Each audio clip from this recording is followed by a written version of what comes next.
tu vas au Mali aujourd'hui. Oui. Tu vas au Mali aujourd'hui, on ne dit plus Ani Soroma. Ani Soroma, ça veut dire bonjour. Oui.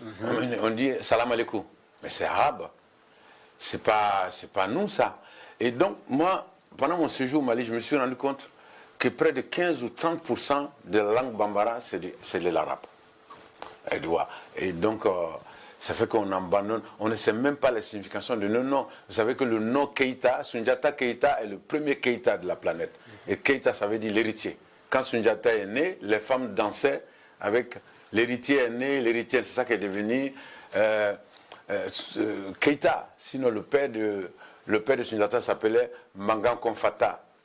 Les gens disent qu'il était Konaté. Vous voyez un peu. Et donc, tous nos noms ont des significations. Que ce soit les noms Mossi, les noms... voilà, les ethnies du Burkina. Je pense qu'il faut demander aux vieux qui sont en train de mourir. Parce que nos noms ont des significations. Et si nous, on ne sait pas les significations de nos noms, nos enfants ne le sauront pas et ça peut disparaître. Et aujourd'hui, vous verrez l'Afrique. Hein, on n'est pas blanc, on n'est pas arabe, on est assis entre deux chaises. Voilà. Heureusement que le Burkina Faso a décidé de mettre le Faso d'Anfani en valeur. Et donc, moi, d'ailleurs, je voudrais dire au président burkinabé d'instaurer une journée spéciale où tout le monde doit s'habiller en Faso d'Anfani. Cela va faire travailler tous les artisans pendant l'année, pendant toute une année, et ça va être beau, vous voyez, parce que c'est différent. Je pense que toutes les régions ont leur spécificité. Et ça va être quelque chose de coloré. Imaginez. Ça fait partie de la particularité du peuple burkinabé. Je reviens sur cette chanson, le descendant de Fakoli. Il a fallu citer pour que tout le monde connaisse un peu d'où vient Tikenja Fakoli. Oui, c'est important. Mon ancêtre s'appelait Fakoli Kumba Fakoli Daba. Oui. Il a été l'un des chefs de guerre de Soundiata Keïta. Il y a eu 5 guerres pour libérer le Mandé.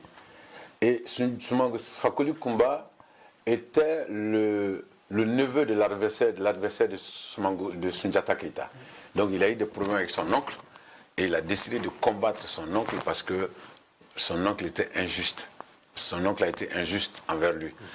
Et donc il a rejoint Soundiata Keïta à la veille de la 5e guerre. Il est arrivé la nuit et lui il savait qu'il fallait mettre des ergots de coq sur les flèches. Et que dès que l'ergot de coq va toucher Soumangourou Kanté, son pouvoir sera anéanti. Et donc c'est Fakoli qui a donné ce secret-là à Soundiata Keïta. Et Soundiata a demandé, la même nuit qu'on tue des coqs, plusieurs coqs, et ils ont utilisé les ergots qu'ils ont mis sur les flèches. Et puis Soumangourou Kanté a été battu. Donc aucun griot ne peut parler de l'empire du Manding, de la victoire du Manding, sans parler de Fakoli Kumba, Fakoli Daba. Et ça c'est enseigné dans les écoles au Burkina Faso. Il y a aussi...